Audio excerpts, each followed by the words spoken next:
ஸ்ரீ சிவசங்கரா தேவனே, ஸ்ரீ சிவசங்கரா தேவனே.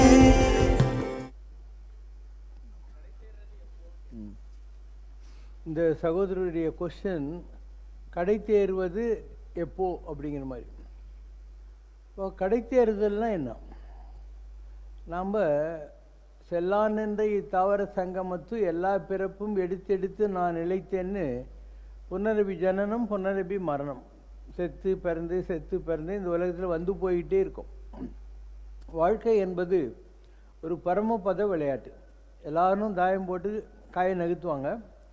ஏணி கிடைக்கலாம், ஏணி கிடச்சி பாம்பு வாயும் கிடைக்கலாம். யாராவது ஒருத்தன் அந்த 98வது கடத்தில் இருக்கிறவோ 99வது கடத்தில் பெரிய பாம்பு வாயின்னு இழுத்து விட்டாலையும் விடும். அந்த மாதிரி தான் இந்த வாழ்க்கை. அதனால தான் மகாசிவராத்திரி வைகுண்ட ஏகாதசிக்கெல்லாம் பரமபதம் விளையாடுங்க அப்படின்றது. ஸ்னேக் அண்ட் லேடர் உங்களுக்கு அந்த வாழ்க்கையை புரிய வைக்கிறதுக்காக தான். அப்போ எத்தனையோ பிறவி நாம் எடுத்து மறுபடியும் பிறப்பு இறப்பு என்கிற தலையில் இந்த உலகத்தில் வாழ்கிறோம்.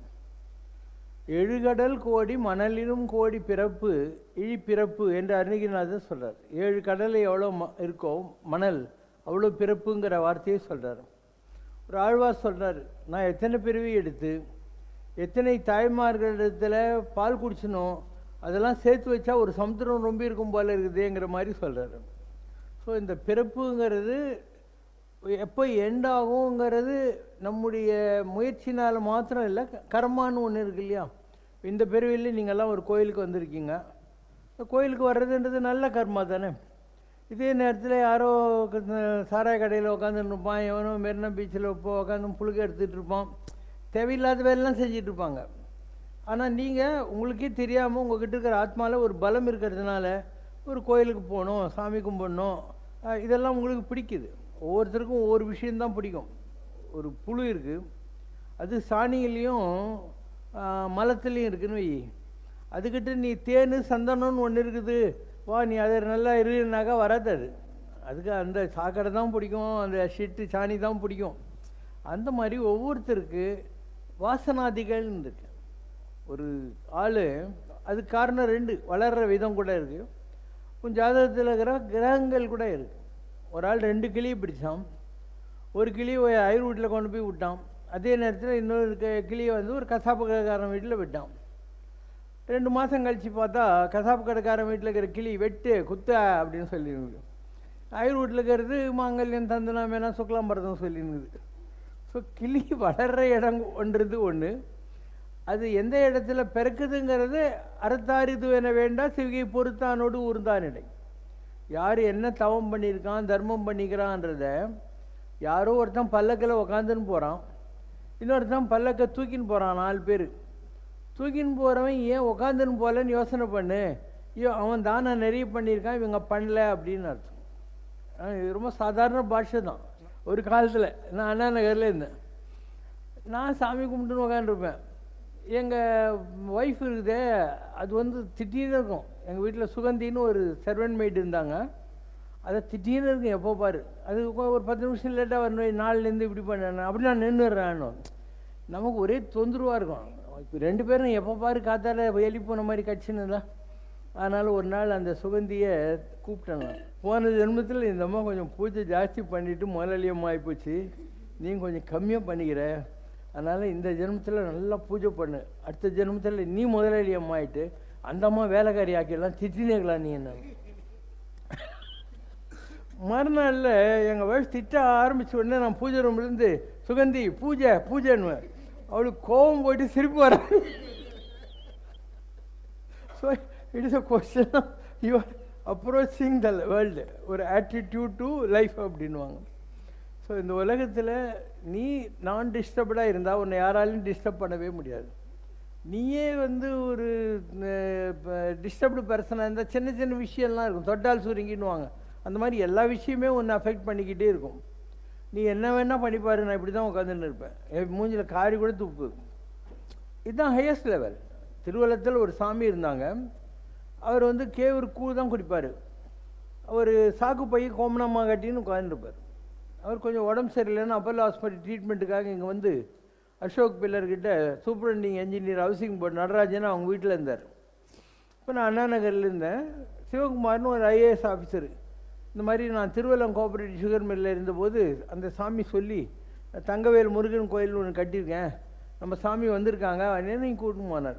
அப்போ இவர் மௌனம், அதனால் ஏதி காட்டின்னு சிவகுமார்.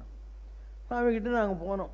அப்போ இவர் ஏதி காட்டுனுக்கிறார். இவர் சிவசங்கர் அண்ணா நகரில் இருக்கிறாரு அப்படின்னு ஏதோ எழுதி காட்டுனுக்கிறாரு. அப்போ சாமி கேட்குறாரு, நான் என்னான்ட்டு. இவர் எழுதி காட்டுறாரு மௌன விரதம்ன்ட்டு. இதுக்கு பேர் மௌன விரதமா? எதிராளி மூஞ்சியில் காரி துப்புனா கூட உனக்கு கோவம் வரக்கூடாது, அதுதான் மௌன விரதம். மௌனம் என்பது ஞான வரம்பு. ஞானத்துக்கு ஒரு மலை இருந்து அதுக்கு ஒரு உச்சி இருந்தால் அதுதான் மௌனம்னு சொல்கிறது. சும்மா ஒரு வார்த்தையில் சொல்கிறத விட்டுட்டு கை பண்ணாக்கா மூணு மணி நேரம் ஆகாது புரிய வைக்கிறதுக்கு அவனுக்கு. ஆனால் மௌனம் என்பது எந்த சூழ்நிலையிலும் டிஸ்டர்ப் ஆகாமல் இருக்கிறது. யார் என்ன சொன்னால் என்னங்கிற மாதிரி உனக்கு ஒரு கண்ட்ரோல் உங்கள்கிட்ட இருக்கணும். புகழ்ச்சிக்கும் நீ மயங்கக்கூடாது, யாராவது உன்னை குறை சொன்னால் அதுலேயும் நீ வருத்தப்படக்கூடாது. இதுதான் நிலையின் தெரியாது அடங்குவதுன்றது. நிலையின் தெரியாது அடங்கியான் தோற்றம் மலையினும் மான பெரிது. ஒரு மலையை விட உயர்ந்தது யாருன்னா ஒரு மனிதன் புகழ் இகழ் ரெண்டுத்தையும் ஒரு ஈக்குவானிமிட்டி ஆஃப் மைண்டில் பார்க்குறான் இல்லையா, அது. இந்த திருவள்ளுவர் சொல்கிறார், உற்ற நோய் நோன்றல். உற்ற நோய் நோன்றல்னா என்ன?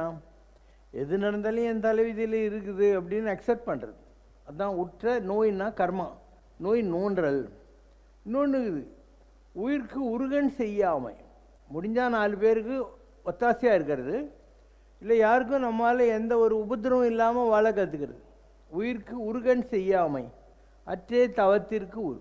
அப்போ தவம்னு நீ கையில் குச்சி வச்சுன்னு ஒரு காட்டில் போய் தாடி வளர்த்துன்னு காவி கட்டின்னு உட்கார்றதெல்லாம் கிடையாது. இந்த உலகத்தில் நீ குடும்பத்தில் இரு, குடும்பத்தில் நல்லது கெட்டதெல்லாம் வரும், பிரச்சனைகள்லாம் வரும் இல்லையா. ஒரு மிடில் கிளாஸு இன்றைக்கி ஒரு குடும்பம் நடத்துறதுங்கிறது ஒரு 30,000 ரூபாய் சம்பளத்தில் ரொம்ப கஷ்டம். எத்தனை பேருக்கு 30,000 சம்பளம் இருக்கும்? அதுவே இருக்காது நிறைய பேருக்கு. ஸோ வீட்டு வாடகை ஒரு 8,000 ரூபா கொடுக்கணும். பசங்க நான் படிக்கணுன்னா கடன் வாங்கி தான் படிக்க வைக்கணும். எனக்கு கவர்மெண்ட் ஸ்கூலுக்கு நீ அனுப்ப மாட்டேன். ப்ரைவேட் ஸ்கூலில் 1 லட்ச ரூபாய்க்கு கம்மி ஃபீஸே கிடையாது. 2 குழந்தை இருந்தாக்க 2 லட்ச ரூபா, மாதத்துக்கு 16,000 ரூபா அது கட்டணும். இதுக்கு நடுவில் பண்டிகை பருவம் நல்லது கெட்டது நீ போகிறதுக்கு டிரான்ஸ்போர்ட் சார்ஜ் இவ்வளவுங்குது. ஸோ ஒன்றும் விளையாட்டு இல்லை. இந்த காலத்தில் ஒரு மத்தியதர குடும்பம் குடும்பம் நடத்துறது விளையாட்டு கிடையாது. இல்லை எவ்வளோ பிரச்சனை இருக்கும். அப்போ நீ இதுலேருந்தெல்லாம் எஸ்கேப் ஆகிட்டு கரடிக்கு போட்டியாக போய் குகையில் உட்காந்துருந்து என்ன சாதிக்க போகிற? செல்வரங்கம்னு ஒருத்தர் இருந்தார், டாக்டர், அண்ணா நகரில் செல்வரங்கம் நர்சிங் ஹோம்னு. அவர் என்கிட்ட சொல்லுவார், பாருங்கள் சிவசங்கர் சார், நான் ஒரு நாள் ஒரு நல்ல மாந்தோப்பில் ஒரு மேங்கோ குரூப் வாங்கிட்டு அங்கே போய் ஒரு சின்ன ஆசிரமம் கட்டி இருக்க போகிறேன் அப்படின்னாரு. நான் சொன்னேன், சார் நீங்கள் அங்கே போய் செல்வரங்க நர்சிங் ஹோம் என் பிள்ளை நல்லா நடத்துகிறான்னு யோசனை பண்ணிட்டு உட்காந்துருப்பீங்க. அங்கே போய் உட்காந்து நர்சிங் ஹோம் நல்லா நடக்குதா அப்படின்னு யோசனை பண்ணிட்டு இருப்பீங்க. அதனால் அதெல்லாம் உங்களுக்கு வேணாம். நர்சிங் ஹோம்லேருந்து மாங்காய் தோப்பை நினச்சிட்டுருங்க, நல்லா இருக்கும். நான் sit in nursing home with all your negative situation and remember always mango group. அதான் உங்களுக்கு அடுத்த அடிக்கி கொண்டு போகும் அப்படிங்கிற வார்த்தை சொல். அதனால் எதையும் விட்டு ஓடுவதல்ல ஒதுங்குவதல்ல. லாங் பேக் நான் ஒரு கொட்டேஷன் ஃபார்ம் பண்ணேன். ரெனன்சியேஷன் என்ன? துறவு என்பது எதையும் சேர்த்து கொள்வதல்ல, எதையும் விட்டு விடுவதல்ல. Renunciation is not adding anything, not leaving anything. It is just leading the life which fate has forced upon you and keeping your mind pinned onto the lotus feet of the Lord. இறைவனால் உனக்கு விதிவசத்தால் வந்திருக்கிற வாழ்க்கை, அது ஏழையோ கோலையோ, அதை அனுபவிக்கணும். அதை அனுபவிச்சுக்கிட்டு mind கடவுள்கிட்ட வச்சுன்னுது. ஒரு பொம்பளை தயிர் குடத்தை வச்சுக்கின்னு ரோட்டில் போகிறா. யாரை தயிரான்றாங்க, கரெக்டாக அவங்க வீட்டு வாசலில் நிற்கிறா இல்லை, அவள் பேர் கண்ணா தவக்கிலியாம் பாவம்.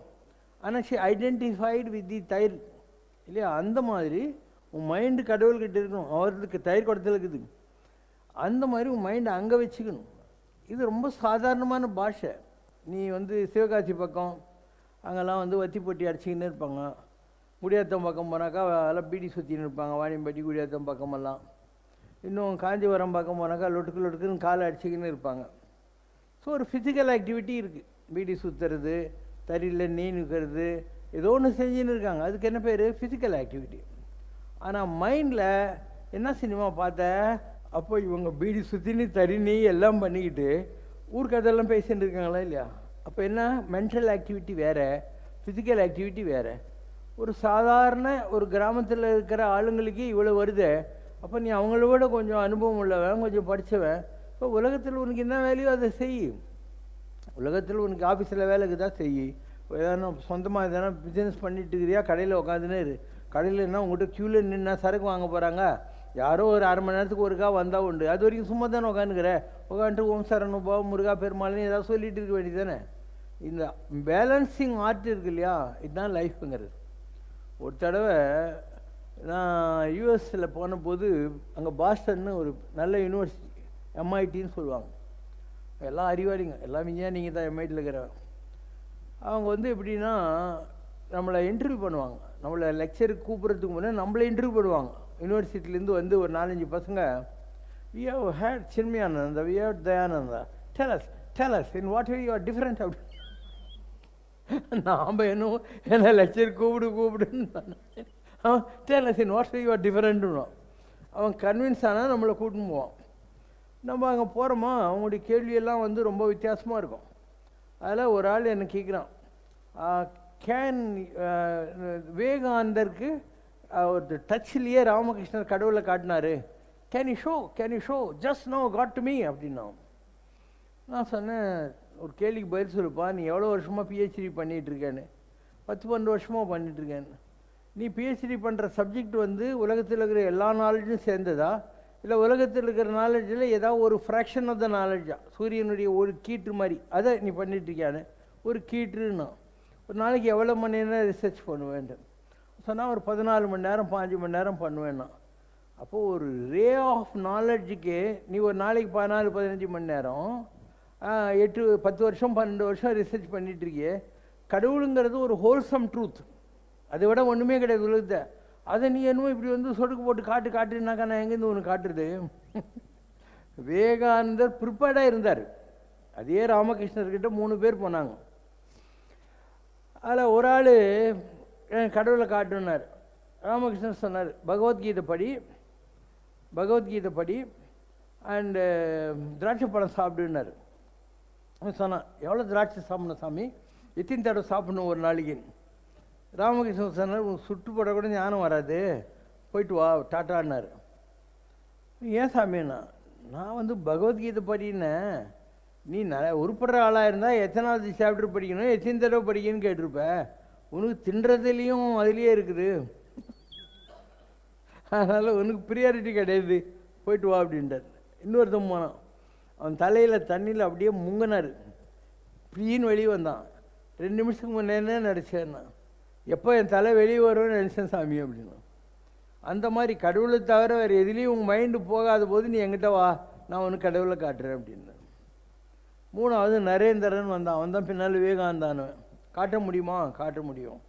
தொட்டார், அப்படியே ஒரு எக்ஸசிக் லெவலுக்கு கொண்டு போயிட்டார். கொஞ்ச நேரம் கழித்து, இந்த அனுபவத்தை நீ கேட்ட, உனக்கு தகுதி இருக்குது, நான் கொடுத்துட்டேன். ஆனால் உன்னால் இந்த உலகத்துக்கு நிறைய வேலை நடக்க வேண்டியது.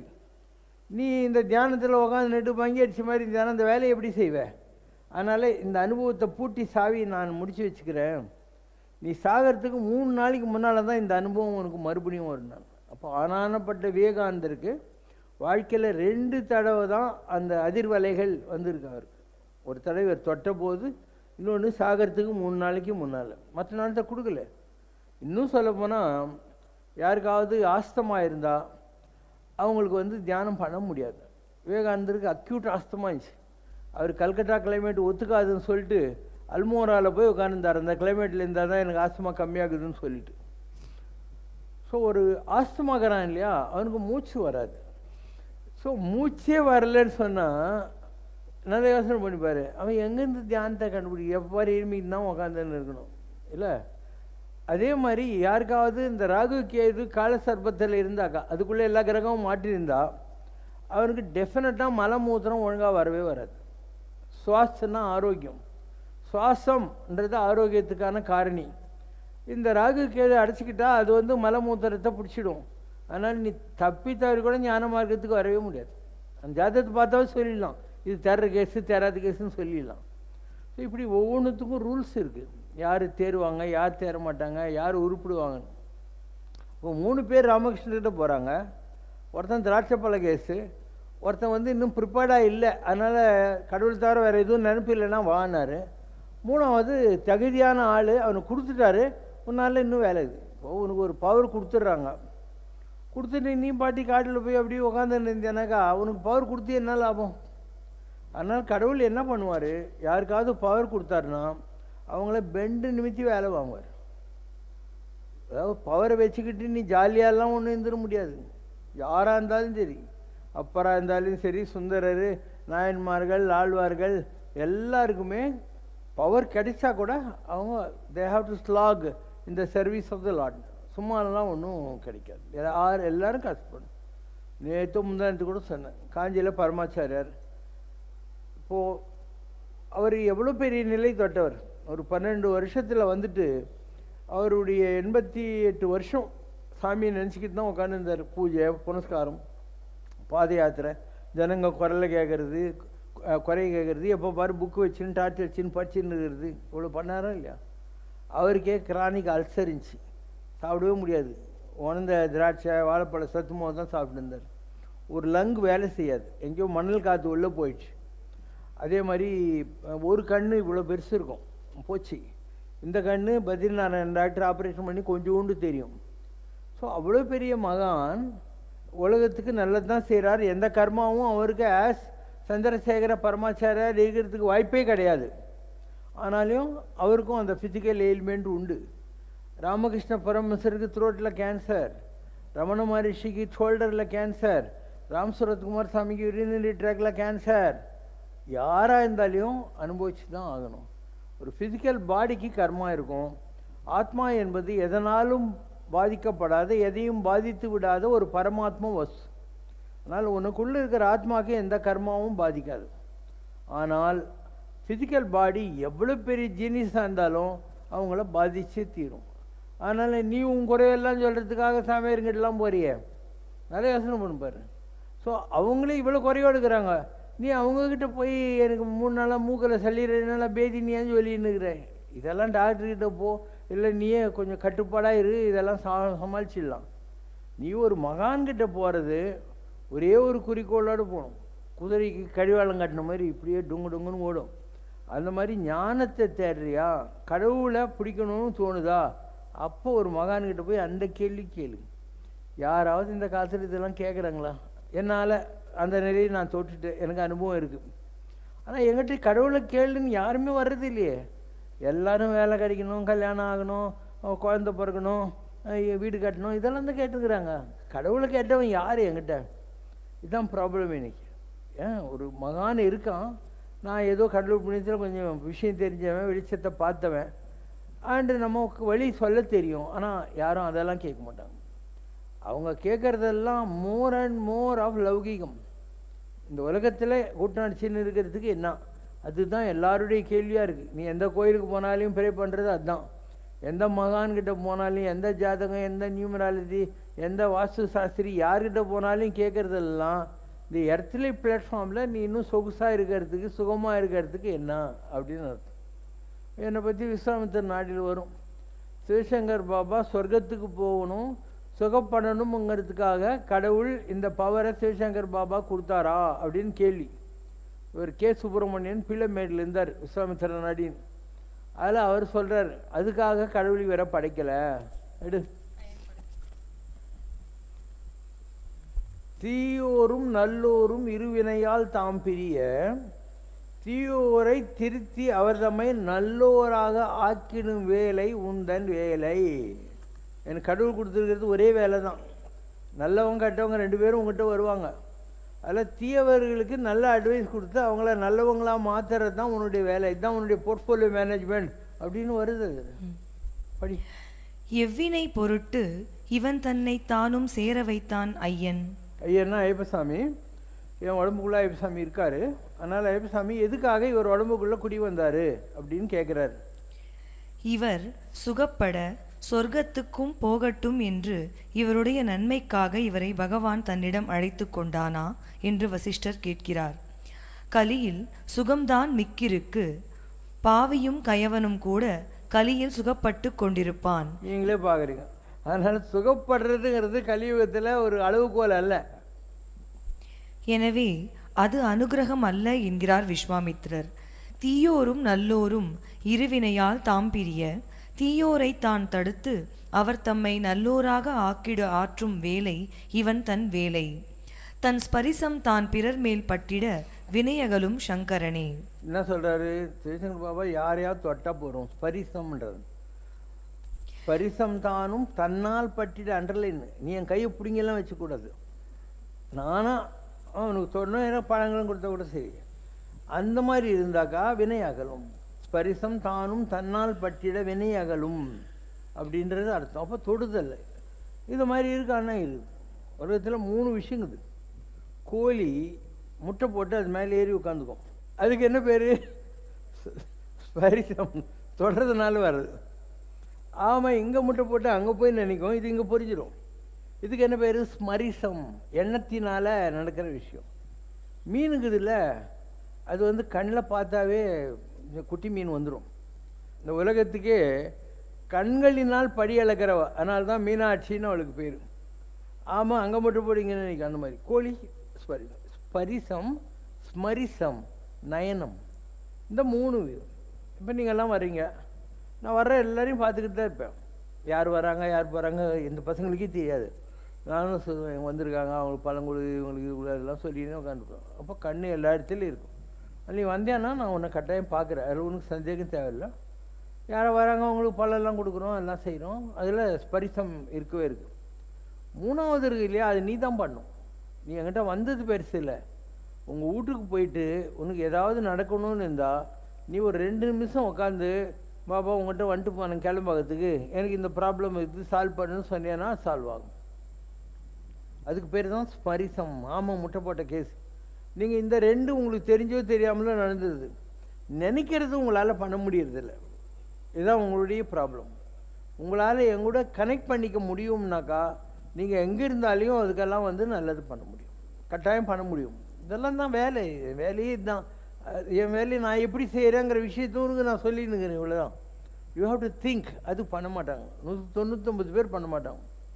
அவங்க வந்து பாரிஸ் பஸ் ஸ்டாண்டில் இறங்கி அங்கே மரத்தடியில் இருக்கிற ஒரு பிள்ளையாரை பார்த்துட்டு அப்படியே வழியில் இருக்கிற எல்லா கோயிலையும் பார்த்துன்னு போனால் போதும்னு சொல்லி இங்கேயும் வந்துட்டு அந்த மாதிரி இருக்கிறது. இந்த நாய் வந்து எல்லாத்துலேயும் வாய் வச்சுன்னு இருக்கும். அந்த மாதிரி கூடாது. எதையாவது நம்பணும்.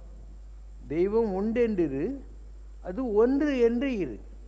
தெய்வம் பல பல சொல்லி பகை தீ வளர்ப்பவர் மூடர். அப்போ தெய்வம்ன்றது ஒன்றே தான். ஒரே எலக்ட்ரிசிட்டி தான் மைக்கு, அதான் வந்து கேமரா, அதான் டியூப்லைட்டு, அதுதான் ஃபேனு. நீ இது வேற அது வேற நினைச்சா அது ரூப பேதம்னுவாங்க. அது கண்கள் நீள் தோறுகிற மாய தோற்றம். எல்லாம் கரண்ட்டு தான். அப்போ உலகத்தில் ஒரே கடவுள் தான் இருக்கான், அவன் கரண்ட்டு. அந்த கரண்ட்டில் வந்த tubelight, bulb, sodium vapour lamp, fan, heater, fridge, toaster எல்லாம் யூட்டிலிட்டிஸ். அந்த மாதிரி பார்க்கிற இயேசுவும் புத்தனும் ராமனும் கிருஷ்ணரும் எல்லாம் யூட்டிலிட்டிஸ். அது உனக்கு புரியணும். இல்லைன்னா இங்கே போகிறேன்னா அது நடக்காது போலகுது, அங்கே போகிறேன்னா இங்கே நடக்காது போலகுது அப்படின்னா நீ நினைக்க தேவையில்லை. 2வது விஷயம் உலகத்தில் இல்லை, ஏகைவ சத்தியம். சத்தியம் என்பது truth. Truth is something which cannot be negated. 2 4 தானே. யார் கூட்டினா 4 தான், எங்கே கூட்டினாலையும் 4 தான். ஸோ மார்னிங் கூட்டினாலையும் ஈவினிங் கூட்டினாலையும் 4 தானே. ஸோ கடவுள் என்பது உலகத்தின் மிகப்பெரிய ட்ரூத்து. அதை எப்படி நீ நெகேட் பண்ணிவிட்டு இயேசு புத்தர் இந்த மதம் அந்த மதம் இந்த சாமியார் அந்த சாமியார்னு சொல்ல முடியும்? அப்படிலாம் நீ சொல்லக்கூடாது. இது உனக்கு தெரியணும். இப்போது நிறைய பேர் இருக்காங்க. இப்போ நான் திருவண்ணாமலைக்கு போனபோது விசிறி சாமியார் இருந்தார். He was my mentor, one of the mentors. அவர் ஒரு நாள் நான் மெட்ராஸ்லேருந்து போகிற போது அவர் சொல்கிறார், சிவசங்கரா you know what is the news today அப்படின்றார். அவங்க எதுவும் சொல்ல வராங்க, நம்ம வாய் முடின்னு இருக்கணும். அது அடையார் ஆலமரம் கீழே விழுந்துச்சு அன்றைக்கி. Banyan tree has fallen. So no banyan tree ever falls, the roots take over. ஒரு ஆலமரம் விழுந்ததுன்னா அதனுடைய விழுதுகள் திருப்பி இன்னொரு ஆலமரத்தை உண்டு பண்ணும். அதனால் no banyan tree ever falls, the roots take over. அப்படின்னு அடுத்த கேள்வி, யூனோ ஜெய கிருஷ்ணமூர்த்தி அப்படின்னாரு. I had his last speech அப்படின்னு. You know, JK did nothing. Anni Besant did everything and just handed over on a golden plate to JK அப்படின்னார். அன்னி பெசன்ட் தான் எல்லாத்தையும் பண்ணான். அதனால தான் பெசன்ட் நகர்னு பேர். உங்கள் கலாட்சேத்திலேருந்து எல்லாமே அந்த அம்மா பண்ணிட்டு போனது தான். Annie Besant did everything and handed over on a silver plate to JK அப்படின்னாரு. எதுக்கும் சொல்ல வராருன்னு சும்மாதான். அப்போ அவர் சொல்கிறார், you to go to Puttaparthi அப்படின்னாரு. அவர் சொல்கிறதுடைய சீக்வன்ஸ் எல்லாம் நீ பார்க்கணும். நம்ம அதுக்கும் சும்மா உட்காந்துருந்தோம். You have to go to Puttaparthi, the time has come, is calling you அப்படின்னா. நான் வேணுன்னே ஜஸ்டம் நான் ஏதோ 70 ரூபாய் எடுத்துன்னு போனேன். திருவண்ணாமலையிலேருந்து திரும்பி வரதுக்கு பஸ் சார்ஜ் இருந்தால் போகணுன்னு. அவர் இப்பயே போடுறாரு. அப்போ மகேந்திரகுமார் ஜெயின்னு ஒரு பையன், இந்த திருவண்ணாமலை எம்எல்ஏ பவன்குமார் இருந்தான் இல்லையா, அவன் சொந்தக்கார பையன். ஜெயின் கோடிசாமிக்கிட்ட அவனுக்கு தெரியும். அவன் சொன்னான், நான் காரில் போகிறேன் இப்போ பெங்களூருக்கு, நான் பழமநேரில் போய் புட்டபர்த்திக்கு பஸ் ஏற்றி விட்டுறேன்னா. சரின்னு அவன் கூட நான் போனேன். என்கிட்ட பணம் இல்லைல்ல, அவனே 400 ரூபாய் ஜோபியில் போட்டான். புட்டபர்த்திக்கு போயிட்டேன். அங்கெல்லாம் ஷெட்டு கட்டி விட்டுப்பாங்க அந்த காலத்தில். ஏதோ ஒரு மூலையில் படுத்துக்க வேண்டியது தான். அண்டு ஏதாவது ஒரு வேலை சொல்லுவாங்க, மரத்தில் பழம்பறி பாபா சாப்பிடுவாருன்னுவான், இந்த மாதிரி பண்ணு அந்த மாதிரி பண்ணி ஏதாவது வேலை வாங்கினே இருப்பானுங்க. நாமளும் ஒன்றுமே பேசுகிறதில்ல, செஞ்சுக்கிட்டே இருந்தோம். 9 நாள் இருந்தேன். மகாசிவராத்திரி வந்துச்சு. மகாசிவராத்திரி அன்றைக்கி சத்யசாயி என் கை பிடிச்சிக்கினார். ஆகாசில் அப்படியே மேலே கூட்டின்னு போகிறார். அவர் படத்தை வச்சு யார் பூஜை பண்ணி ஊற்றி காட்டுனுக்கிறானோ எல்லாரையும் காட்டுறாரு. காட்டிட்டு, அதாவது wherever is worship is being ton, உலகம் பூரா அப்படியே ஒரு குயிக் ரவுண்டு போயிட்டு திருப்பியும் பூமிக்கு வர்றார். வந்துட்டு அவருடைய காலை காட்டுறார். இவ்வளோ பெருசாக அவர் கால் வீங்கியிருக்கு. அப்போ அவர் சொல்கிறார், வரே நே நடவலேக்க போத்துன்னான்றா அப்படின்னாரு. டேய், நான் நடக்க முடியாமல் இருக்கேன்னா ரொம்ப வயசாகிடுச்சு, எவ்வளோ வருஷம் இந்த வேலையை செஞ்சுருக்குது. அவர் ஒரு 12 வயசில் வந்து உட்காந்தார். எவ்வளோ வருஷம் அந்த வேலையை செஞ்சுன்னு உட்காந்துருந்தார். அதனால் நான் என்னால் நடக்க முடியலடா அப்படின்னாரு. நேராக நான் அங்கேருந்து திருப்பியும் திருவண்ணாமலை வந்தேன். அவர் தானே போக சொன்னார். அவர்கிட்ட போய் இந்த மாதிரி எனக்கு எக்ஸ்பீரியன்ஸ் அப்படின்னேன். இப்போ அங்கே அலங்கார கன்சாம் பிள்ளைன்னு மகாராஜா டிபார்ட்மெண்ட் ஸ்டோருக்கு 3வது வீடு இங்கே பெசன் நகரில். அவங்க பேத்தி அங்கே உட்கார்ந்தது, செல்வின்னு பேர். அதுக்கிட்ட கேட்குறார், செல்வி இந்த அங்கிள் யாருன்னு தெரியுமா அப்படின்றார். அந்த பொண்ணு சொல்லுது, இது கடவுள் மாமா அப்படின்னு. அவர் சிரிச்சு, அது என்ன கடவுள் மாமான்னு? இந்த மாமா எப்போ பார் கடவுளை பற்றியே பேசின்னு இருக்கோம் அப்படின்னுது. அந்த குழந்தை எனக்கு வச்ச பேர் தான் கடவுள் மாமா. அதுக்கு பின்னால் தான் கடவுள் மாமான்னு புக்கெல்லாம் வந்துச்சு சமரஷ்னால். அவர் சிரிச்சுக்கிட்டு, சிவசங்கர் பாபா, சிரிடி பாபா, புட்டபர்த்தி பாபா, சிவசங்கர் பாபா, அருணாச்சல் பாபா, அவர் பாபா அப்படின்னா. இதான் சொன்னது. சொன்னதும் அவர் தான். வந்த உடனே இந்த சீக்வன்ஸை கன்ஃபார்ம் பண்ணதும் அவர் தான். அதாவது சிரிடி பாபா, புட்டபர்த்தி பாபா, சிவசங்கர் பாபா, இவர் தான் அருணாச்சல் பாபா, இவர் தான் நம்ம பாபாங்கிற வார்த்தையை சொன்னார். இதுக்கு நடுவில் எனக்கு கோடிசாமி ரொம்ப நல்லா தெரியும். அவருடைய பவர் எனக்கு கொடுக்கணும்னு நினச்சிட்டு இருந்தார். அவர் ரொம்ப பெரிய நிலையில், சாதாரண நிலையாக கோடிசாமி. நான் இந்த நிகழ்ச்சி ஆனோடனே கோடிசாமிக்கிட்ட போனேன்னா அவருக்கு ஒரு சலிப்பு, தாத்தா இங்கே போகும் அங்கே போகும். ஏன்னா அவர் கொடுக்கணும்னு நினச்சிருந்தார். நான் இந்த திருவண்ணாமலை சாமி சொல்லிட்டு புட்டபர்த்தி போயிட்டு இது வாங்கின்னு வந்தேன்னா, அதனால் அவருக்கு மனசுக்குள்ளே ஒரு வருத்தம், தாத்தா அங்கே போகுது இங்கே போகுது அப்படின்னு சொல்லிட்டு. அப்புறம் அவருடைய பவர் வந்ததுன்னு வச்சுக்கோ. இதுக்கு நடுவில் சாந்தானந்த சுவாமின்னு ஒருத்தர், சேலம் ஸ்கந்தாசிரமம். எனக்கு மகேந்திரகிரி காட்டுக்கு போகணுன்னா துர்கை பூர்ண பிரதிஷ்டியா 18 கையோடு இருக்கக்கூடிய சாமி. ராமாவதாரத்தில் அவர் விஸ்வாமித்திரனா குருவாக இருந்தவர். அவருடைய ஆசீர்வாதம் வாங்கி நீ மகேந்திரகிரிக்கு போ, அங்கே பூர்ண பிரதிஷ்டியா துர்கை இருக்குது, நீ காட்டுக்கு போகிற, அங்கே உனக்கு ப்ரொடெக்ஷன் வேணும்னா துர்கையோட அருள் உனக்கு வேணும்னாங்க. அதுக்கு கொஞ்சம் முன்னே தான் எனக்கு காயத்ரியோடைய தரிசனம் கிடச்சி. ஒரு 2.5-3 அடியில் காயத்ரி இருக்காங்க. நான் அவங்க காலை கூட தொட்டேன், நெருப்பு மாதிரி இருந்தது. அப்போ அந்த அம்மா சொல்கிறாங்க, நான் சூரிய பத்னி, யஜ்ஞ தேவதை, காயத்ரி என் பெயர், உனக்கு என்ன வரம் வேண்டும் கேள் அப்படிங்கிற அந்த அம்மா. அதாவது தன்னை இன்ட்ரடியூஸ் பண்ணிக்கிறா. அபிவாதே நீங்கள் சொல்கிறீங்களா, அதே மாதிரி தான். சூரியனுடைய மனைவி, யஜ்ஞ தேவதைன்னா எல்லா யாகங்களுக்கும் நான் தான் அதி தேவதை, காயத்ரி என் பெயர், உனக்கு என்ன வர வேணும். உங்கள் வீட்டுக்காரனா வந்தாங்க, அவங்க ஒரு சாக்லேட்டு உணர்ந்து போல சாத்துக்குடி கொண்டாடுவாங்கள்ல, அந்த மாதிரி அவங்கெல்லாம் வந்தால் அவங்களும் எதுவும் நம்ம கொடுக்கணும், நம்மலாம் அவங்க குழந்தைங்க.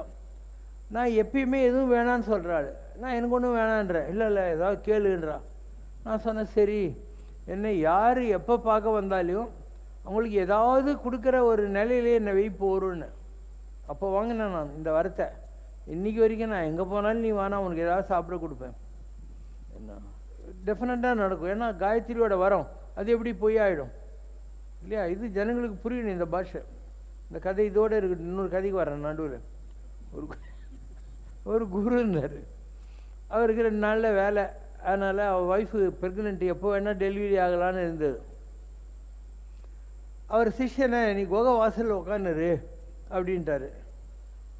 சிஷ்யன் உட்காந்துக்கிறான். அப்போது ஒரு வயசான ஆள் நான் உள்ளே போனேன் என்னை விடுன்றான். நீ யாருன்றான். நான் தான் பிரம்மா. இப்போது உங்கள் குரு பத்தினிக்கு ஒரு குழந்தை பிறக்க போகுது, அது நான் தலையெழுத்து எழுத போகிறேன் போ அப்படின்றான். என்ன எழுத போகிறேன் எனக்கே தெரியாது. நான் எழுத்தாணியை குழந்தை தலையில் வைப்பேன், அது எழுதுவோம், அப்புறம் எனக்கு தெரியும்னுவான். சரி என்கிட்ட நீ ப்ராமிஸ் பண்ணு, வெளியே வந்து அந்த குழந்தைக்கு என்ன எழுதிக்கிறேன்னு சொல்லிட்டு போனான். உள்ளே போய் எழுதிட்டு பிரம்மா வந்தான். நான் கேட்குறான் என்ன எழுதுனேன்னு. இந்த குழந்தைக்கு எப்பயும் உட்கார அளவுக்கு செங்கல் இடம், ஒரு பசுமாடு கண்ணுக்குட்டிக்கு பஞ்சமே இருக்காது லைஃப்லன்ட்டாங்க. இவனுக்கு இந்த ரகசியம் தெரியும்ல. அந்த பையன் பெரியவன் ஆன உடனே குரு சிஷ்யன் சொல்லிட்டான், நீ வந்து டெய்லி செங்கல் பசு கண்ணுக்குட்டி தானம் கொடுத்துன்னேறான்னா. இவனு கொடுத்துன்னேக்கிறான். ஒரு நாள் சிஷ்யன் காட்டில் போகிற போது ஒரு வயசான பிரம்மா லொங்கு லொங்குன்னு வர்றான். ஒரு பசு மாட்டு கண்ணுக்குட்டி செங்கல் தூக்கின்னு என்னை பார்த்து படுவாய் நீ உருப்பிடுவியாடா அப்படி. நான் தெய்வீக ரகசியத்தை உனக்கு சொல்ல போய் நீ உன் குருவுடைய மகனுக்கு சொல்ல போய் அவன் தானம் கொடுத்துன்னுக்கிறான். நான் ஒவ்வொரு நாளும் செங்கல் பசுமாடு கண்ணுக்குட்டி தூக்கின்னு வரேன்டா, எனக்கு எவ்வளோ கஷ்டம் அப்படின்னு. அதனால் பல விஷயங்கள் தெய்வீக ரகசியங்கள் தெரியாமல் இருந்தாவே நல்லது. இப்போ உன்னை பற்றி உனக்கே தெரிஞ்சிச்சுன்னு உனக்கு நிறைய குழப்பம் வந்துடும் வாழ்க்கையில். அதனால் தெரியாமல் அதனுடைய போக்கில். இதுக்கு பேர் திருவனுபாவம், மறைத்தல்னு பேர். படைத்தல் காத்தல் அழித்தல் உனக்கு தெரியும், அந்த மாதிரி மறைத்தல்னு ஒன்று இருக்குது, அதுதான் திருவனுபாவம். உங்களுக்கு பல விஷயங்கள் தெரியாமல் இருக்கிறதுக்கு அதுதான் காரணம். தெரிஞ்சதுன்னா இந்த உலகத்தில் ரொம்ப டென்ஷன் ஆகிடுவே நீ. ஏன்னா நீ இன்றைக்கா பிறந்துக்கிற, எத்தனையோ பிறவி எடுத்துட்ட. இதுக்கு முன் பிறவிகளில் உனக்கு அப்பாவாக இருந்தவன், அம்மாவாக இருந்தது, பொண்டாட்டியாக இருந்தது, குழந்தைங்களாக இருந்ததெல்லாம் இந்த உலகத்தில் பிறந்துக்குது. இன்றைக்கி நீ ரோட்டில் போகிற போது ஒரு 10 பொண்டாட்டிங்க எதிர் வந்து என்னங்க அப்படின்னா நீ என்ன பண்ணுவேன் இல்லையா? அதனால் மறைக்கப்படுகிறது. இந்த மாதிரி நிறைய இன்சிடெண்ட் இருக்குது. இந்த பழைய வாசனைகள் தெரிஞ்சிச்சின்னு இதில் உத்தரப்பிரதேசத்தில் ஒரு குழந்தை 3 வயசு ஆனோன்னு சொல்லுது, எனக்கு கோரக்பூரில் எங்கள் வீடு இருக்குது, என் கூட்டின்னு போ அப்படின்னு. என்னடா சொல்லுது, எனக்கு கூட்டின்னு போகிறாங்க. கோரக்பூரில் அது சொல்கிற அந்த தெரு கூட்டின்னு போனேன், குடுன்னு ஓடி போயிட்டு அந்த வீட்டில் அடக்கான்னுவாங்க இல்லையா, அதில் தேடி பிடிச்சி ஒரு பொருளை கொண்டாந்து நான் வச்சுட்டு போந்து பார்த்தியா இதுன்னும் அப்படின்னுது. ஸோ இவன் சொல்கிற மகனுக்கு 45 வயசு, ஹஸ்பண்டுக்கு 70 வயசு, இவளுக்கு 3 வயசு. இந்த 3 வயசு 70 வயசு ஹஸ்பண்டையும் 45 வயசு பிள்ளையும் வச்சுன்னு என்ன பண்ண முடியும்னு சொல்லி பார்க்கலாம். அதனால் இதெல்லாம் தெரியவே கூடாது. அதனுடைய போக்கில் எல்லாத்தையும் விட்டுட்டா தான் இந்த உலகம் விளங்கும். அதே மாதிரி உன்னுடைய எண்ணப்படி இந்த உலகத்தில் விட்டாலும் உனக்கு 9 வரும். மீடாசன் ஒருத்தன் தான் கடவுள் கேட்டான எதை தொட்டாலையும் தங்கமாக என்னன்னா, கடவுள் யோசனை பண்ணி கேள்றான்னாரு. ஆமாம் அப்படின்னா, இவன் பொண்டாட்டியை தொடுறான், சாப்பாடை தொடுறான், தண்ணியை தொடுறான், எல்லாம் கோல்டை வச்சு என்ன பண்ணுவான் உலகத்தில் அந்த வரத்தை வச்சுக்கிட்டு. கற்பக விருஷன்னு ஒன்று இருக்குது, ஒரு மரம், விஷ் ஃபுல்ஃபில்லிங் ட்ரீன்னுவாங்க. அது கீழே ஒருத்தன் போய் டயர்டாகுதுன்னு உட்காந்தான்.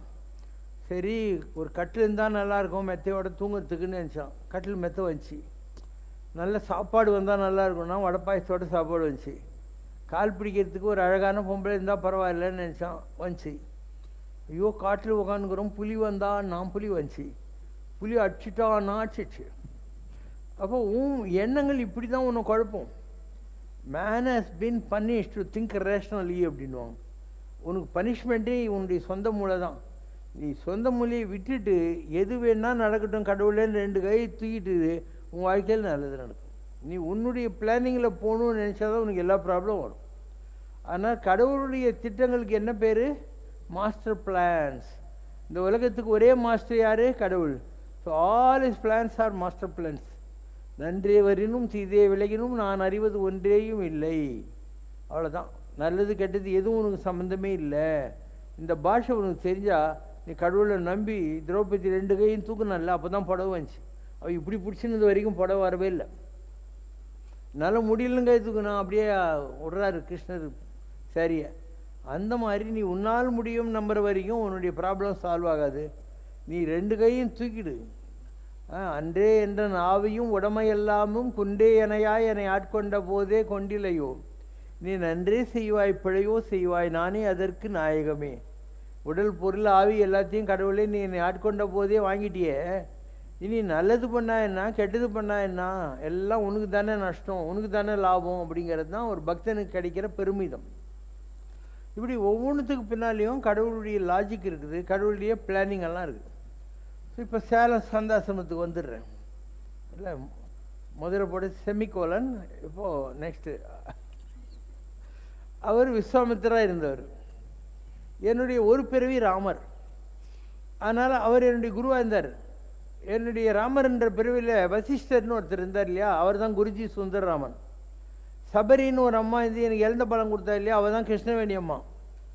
ராமராக இருந்தபோது ராவணனாக இருந்தாங்க பார்த்தியா, அவன் தான் போடி நாயக்கனூர் பக்கத்தில் சின்னமனூர் சிந்தரச்சேரியில் இருந்த லாடசங்கிலி பொன்னையா சிங்குழல் சாமி. எல்லாரையும் நீ பார்ப்ப, ஆனால் உனக்கு தெரியணும், ஞானம் உங்ககிட்ட இருக்கணும். அப்போது யார் என்ன எதுக்கு வந்திருக்காங்க எல்லாம் உன்னால் கண்டுபிடிச்சிக்க முடியும். இல்லைன்னா இருப்பாங்க, யாரும் புதுசில் இந்த உலகத்தில் எல்லோரும் இருப்பாங்க, நமக்கு தெரியாது. அதே பஸ்ஸில் இருப்பாங்க, ரயிலில் இருப்பாங்க, நமக்கு தெரியாது. ஆனால் ஆத்ம சம்பந்தம் இருந்தால் ஒருத்தர் எங்கேயோ பார்த்துருவாங்க. ரயிலில் பார்த்துருவாங்க, பஸ் ஸ்டாண்டில் பார்த்துருவாங்க, இந்த மாதிரி பொதுவாக கோயிலுக்கு கீழே சாமி கும்பிட போகிற போது பார்ப்பாங்க. ஆனால் அதை புரிஞ்சிக்கிறதுன்றது ஆத்ம ஞானம் வந்தால் தான் பார்த்து. நீ ஒரு தேகமாக இருக்கிற வரையில் உனக்கு இது புரியாது. சரி, அவர் தான் விஸ்வாமித்திரரா. அது கொஞ்ச நாள் முன்னால் தான் எனக்கு காயத்ரி மந்திரம் கிடைச்சதுன்னு சொன்னேன்னா, ஏன் காயத்ரி மந்திரத்தை கொடுத்தது யார்? விஸ்வாமித்திரர். அவர் பேர் கௌசிக ராஜா. அதுக்கு முன்னாடி கௌசிக ராஜாவாக இருந்தவர் வசிஷ்டருடைய ஆசிரமத்துக்கு போகிறார். அங்கே நந்தினின்னு ஒரு கண்ணுக்குட்டி இருக்குது. நீங்கள் எவ்வளோ பேருன்னு கேட்குறாரு. 5000 பேர். அப்போ ஒரு அரை மணி நேரம் இருங்கன்றார். வடை பாயசத்தோடு 5000 பேருக்கு சாப்பாடு போடுறாரு. இந்த கௌசிக ராஜா கேட்குறான், எப்படி உங்களால் முடியும்? நானே அரண்மனையில் போய் ரேஷன் வாங்கிட்டு வந்தால் தான் நான் 5000 பேருக்கு சாப்பாடு போட முடியும் சொல்கிறார். இது இந்த நந்தினி கண்ணுக்குட்டி இருக்கே, இதுக்கு நான் தவம் பண்ணி வாங்கியிருக்கேன், இதுக்கிட்ட என்ன கேட்டால் கொடுத்துருவோம் அப்படின்னு. அப்போ ஒன்று செய்யுங்க, இந்த கண்ணுக்குட்டி என் கூட அனுப்பிச்சிடுங்க, உங்களுக்கு என்ன வேணும் ஒரு லிஸ்ட்டு எழுதி கொடுத்துருங்க, நான் டெய்லி அனுப்பிச்சிடுறேன் அரண்மனையிலேருந்துன்னா. அவர் சொன்னார், தவமும் தவமுடையாருக்கே ஆம், தவம் செஞ்சவனுக்கு தான் இதெல்லாம் கிடைக்கும். அதனால் பண்டு ரீதி நீ చేసిన கொலுவு ஐயான்றார் தியாகபுரம். நான் மறுபிரிவுகளில் ஏதாவது நல்லது பண்ணியிருப்பேன் இல்லையா, அதை கொடுப்பா அப்படின்னு அர்த்தம். நற்கரிசை ஓடக்காரன், இதுக்கு முன்பிறவிகளில் நல்ல புண்ணியத்தை சேர்த்தவனுக்கு முருகப்பெருமான் இந்த பிறவியில் பிறவி பெருங்கடலை கடப்பதற்கு ஓடக்காரனாக இருப்பான்னு அர்த்தம். அதனால் அந்த பூர்வ புண்ணியம் இருந்தாக்கா இதெல்லாம் உனக்கு புரிய ஆரம்பிச்சிடும். ஸோ அவர்கிட்ட நான் போகிறேன், பூர்வ புண்ணியம் இருக்குன்னு நமக்கு தெரியுது. காயத்ரி மந்திரம் அதுக்கு முன்னே தான் எனக்கு கிடச்சதுன்னு சொன்னேன் நான். அங்கே போன உடனே அவர்கிட்ட கணேசான்னு ஒருத்தர் இருக்கிறார். நீங்கள் சிந்தாசிரமம் போனீங்கன்னா தெரியும், ரொம்ப நல்ல இடம். போங்க, 18 கை துர்கை இருக்கும், நேரில் முருகர் இருப்பார், முருகரை சுற்றி நவகிரகம் இருக்கும், நல்ல உயரத்தில் பஞ்சமுக விநாயகர், அதை சுற்றி 4 இவர் இருப்பாங்க. அதுக்கப்புறம் தத்தாத்திரேயர், அங்கே அத்திரி மகரிஷி, சதி அனுசூயா, இங்கே பஞ்சமுக ஆஞ்சநேயர், அங்கே நாரதர், ராகவேந்தர் இருப்பாங்க. ரொம்ப ஹியூஜாக இருக்கும், ரொம்ப நல்லா இருக்கும். அவருக்கு கனவுல கிடச்சி அந்த இடம் எங்கே இருக்குதுன்னு தேடி பிடிச்சி வந்தார். அங்கே சப்த கன்னி ஓடைன்னு ஒன்று இருக்குது, அதுக்கு மேலே இந்த ஆசிரமம் கட்டியிருக்காரு. ரொம்ப நல்லா கட்டியிருப்பாங்க, தங்க விட மாட்டாங்க. அங்கே இங்கே திருப்போரூர் முருகன் கோயிலில் பொண்ணு கட்டியிருக்கிற ஒருத்தர் இருக்கார், கணேஷ் ஐயர்னு சொல்லிட்டு. ஸோ நான் சாமியை பார்க்கறதுக்கு போகிறேன். எனக்கு மந்திரம் கிடச்சிது, அவர் விஸ்வாமித்திரன்னு எனக்கு தெரியும், நான் யாருன்றது அவருக்கு தெரியும்னு அவரே எனக்கு சொல்லணும்ல. அதனால் கணேஷா என்னடா மந்திரம் சொல்கிறாய், அவனுக்கு சொல்கிற மாதிரி எனக்கு சொல்கிறார். காயத்ரி மகாமந்திரமாகும், ஸ்பஷ்டமாக சொல்லணும். அப்போ நமக்கு தெரியும் இந்த ஆள் பாம்பின் கால் பாம்பு அறியும், அதுக்கு தான் நம்ம அங்கே போகிறோம். அப்போ அவர் அதாவது விஸ்வாமித்திரா இருந்தார், அவரை போய் பார்த்துட்டு நம்ம மகேந்திரகிரி போகணுன்னு நமக்கு உத்தரவாகுது. இது ஒரு உதாரணம். அதுக்கு பின்னால் அவர்கிட்ட 2 பேர் இருந்தாங்க. ஒரு ஆள் இங்கே மேத்ஸ் சயின்ஸில் அதில் ப்ரொஃபஸராக இருக்கிற ராதாகிருஷ்ணன், இன்னொருத்தர் ஆவினில் டைரக்டராக இருந்த தண்டபாணி. அவர்கிட்ட 2 பேரும் மந்திரம் வாங்கியிருக்காங்க, அந்த ஏக பீஜாச்சரணம்னு சொல்லுவாங்க புவனேஸ்வர். அவங்க 2 பேரும் அண்ணா நகர் என் வீட்டுக்கு வந்தாங்க. நான் அப்போ அண்ணா நகரில் இருக்கேன். நீங்கள் வந்துட்டு போன உடனே சாமி சொன்னார், இவன் ரொம்ப பெரிய ஆளாக வரப்போகிறான் பிற்காலத்தில். அவர் சொல்லியிருக்கார், நான் வந்துட்டு வந்தோடனே ரொம்ப பெரிய ஆளாக வரப்போகிறான் பிற்காலத்தில், இவனை எப்படியாவது நம்ம ஃபோல்டில் இழுத்துடணும், அதனால் நீங்கள் அவனை கூட்டுண்டு வாங்கோ, புவனேஸ்வரி மந்திரம் நான் அவனுக்கு உபதேசம் பண்ணணும் அப்படின்னாராம். இவங்க 2 பேரும் சரி, ஒரு மகான் சொல்கிறாரு, நான் ஏற்கனவே ஷடாட்சரம் அஷ்டாட்சரம் பண்ணியிருக்கேன், இதுக்கு நான் வாங்கிக்கிறேன்னு. இல்லை நீங்கள் ஒரே மந்திரம் தான், மற்றதெல்லாம் விட்டுடணுன்னாரு. நான் சொன்னேன், நான் எப்படி விட முடியும் இல்லையா, விட முடியாது இல்லையா, அதனால் அது பாசிபிள் இல்லைன்னு. அப்போனா அவர் கொடுக்க மாட்டார் அப்படின்னாங்க. விட்டேன். அப்புறம் எனக்கு வந்துச்சு மந்திரம், எனக்கு தானாக கிடச்சிது. ஸோ கோடிசாமிக்கிட்டேருந்து முருகர்ன்ற பவர் வந்துச்சு. இது 18 கை துர்கை இருக்கு இல்லையா, அந்த மந்திரம் நமக்கு வந்தது. அண்டு ஆஞ்சநேயர் கம் ராமர் கம் பெருமாள்ன்ற பவர் வந்தது. இப்படி எல்லாத்தையும் சேர்த்து ஒரு அவியலாம் மாறினேன் நான். அதில் சத்யசாயிக்கிட்டேருந்து 3 பேர் இல்லையா, அதில் முதல்ல வந்தது துர்கா மாயில் உட்காந்துட்டு இருக்கிற ஆள் சக்தி, சத்யசாயி சிவசக்தி, நான் சிவசக்தி அண்டு பெருமாள் 3 சேர்ந்த ஆள் நான். ஸோ சக்தி சிவசக்தி, நான் சிவசக்தி மாலவன். இது என்னுடைய ஃபார்ம். இது அங்கேருந்து வந்துச்சு. முருகர் எனக்கு குரு, அதனால் அங்கேருந்து பராசக்தி சிந்தாமணி கிரகத்தில் இருக்கா, அதனால் அது வந்துச்சு. இதெல்லாம் ஒரு நாடி, காகபூஜன்ற நாடின்னு இங்கே 9 மகாலிங்கபுரத்தில் ராமநாதன் ஸ்ட்ரீட்டில் இருந்தார் ஒருத்தர். இப்போ அவர் சேலையூரில் ரமணி குருஜின்னு பேர், ஒரு ஆசிரமமெல்லாம் வச்சுருக்காரு. அந்த ஓலையை படிக்கிற அன்றைக்கி காளிகாம்பாள் சிவாச்சாரியார், குருஜி சுந்தரராமன், திருவேற்காடு ராமதாஸ் சாமி, சண்முக சிகாமணின்னு இந்து சமய அறநிலைத்துறை செயலாளர் ஐஏஎஸ் ஆஃபீஸர், இவங்கெல்லாம் நீங்கள் வாங்கன்னு என்னை கூட்டின்னு போனாங்க. நான் அண்ணா நகரில் இருந்தேன். அவங்கெல்லாம் வந்து கூட்டின்னு போனாங்க, வாங்க போகலாம், இன்றைக்கி பழனி முருகனை பற்றி அதில் வருதான், அதனாலும் கூட்டின்னு போனாங்க. அதில் வருது என்ன வருதுன்னா, நீங்கள் ஒரு ஆளை இப்போ கூட்டின்னு வந்துருக்கீங்களே இந்த ஓலை படிக்கிறதுக்கு, அந்த ஆள் சாதாரண ஆள் இல்லை. 10 வரி படி. உள்ளத்தில் இச்சேயவன் தனக்கு அளவிலாது பெருகிடும் அருள்நிலை கருணை பற்பல ஜென்ம தொடர்பதனால் அன்றோ. நான் அப்பயே ஐப்பங்கோயிலெலாம் கட்டிட்டு எல்லாம் பண்ணியிருந்தேன். அதனால் இவருக்கு இந்த அருள் மேலே இருக்கிற ஆசை எத்தனையோ ஜென்மத்தினால வந்தது. அருள் நிறைந்த 18 சித்தர் தம்மை பரிவுடன் அடுத்த பெருமையும், ஒரு 18 சித்தர்கள் பின்னால் சுற்றிட்டு இருந்தாள். அருள் ஞான பழத்தோனை நவபாஷாணத்தால் நிறைத்து கொண்டோன், அவன் அருள் நோக்கத்திற்கு உகந்தவனாய் நின்றதோர் கால பெருமைகளை கொண்டோன். போகர் பழனியில் தண்டபாணி பிரதிஷ்டை பண்ணும்போது அவர் கூட இவரும் இருந்தார், அந்த பிரதிஷ்டையில் இவரும் கூட இருந்தார். அந்த பெருமை இவர்கிட்ட இருக்கு. கலியிலே தெய்வ அருள் விளையாட்டை காரணத்தோடு காண விதி கொண்டவன். இந்த கலியுகத்தில் கடவுள் எப்படியெல்லாம் இந்த உலகத்தை படைக்குது, எப்படி ஆட்டு வைக்கிறதுன்னு தெரியறதுக்கு இவருக்கு தலையெழுத்து இருக்கு, இவருக்கு அந்த விதி இருக்கு. பரிவுடன் அருள் முருகனின் இணைவிழை கருணையினால் அவர் அருள் ஆனந்த சேவகராய் நிறைவதை கொண்ட கடம்பனும் இடும்பனும் இவன் தனக்கு நிறை துணை. முருகர் என்ன பண்ணியிருக்காராம், கடம்பனையும் இடும்பனையும் இவனை பார்த்துக்கோங்கன்னு எனக்கு காவல் வச்சிருக்காராம். சொல்லனா உள்ள வேட்கை அருள் நிறைந்து எழும் காலம் இனியே ஆகும். படித்த போது 1984 சொல்கிறாங்க, இவருக்கு இனிமே தான் இந்த நாட்டமெல்லாம் வரப்போகுது, இந்த அருள் தேடுதல் இதுக்குமே தான் வரப்போகுது இவருக்கு. அஷ்டாட்சரத்தினாலும் அஷ்டாட்சர மந்திரம் கிடைக்கும், சதாட்சர மந்திரம் கிடைக்கும், அதெல்லாம் வச்சுக்கிட்டு இவருக்கு இந்த நிலைகள்லாம் வரும். பரிவான என் கோணத்திலும் நிறைவானதோர் ஆனந்தத்தை உள்ளத்தில் இருத்தி உலகது வழிதனில் உவந்த காலம் கூட்ட விதியானது தருணமது வகுத்து காத்திருக்க கண்டேன். இவருக்கு இந்த மந்திரம்லாம் கிடைக்கும், அதுக்கப்புறம் விதி வெயிட் பண்ணிக்கிட்டு இருக்குது இவருக்கு எல்லாத்தையும் கொடுக்கணும்னு சொல்லிட்டு. காலத்தால் மாலவனாய், இந்த கலியுகத்தில் இவர் தான் பெருமாள். காலத்தால் மாலவனாய், இந்த contemporary time is only Perumal. காணவே விதியுற்றதால் ஆதாரத்துடன் அருள் மனக்கோலம் தயரதன் செய் இவன் தானது கொண்டனன்றோ.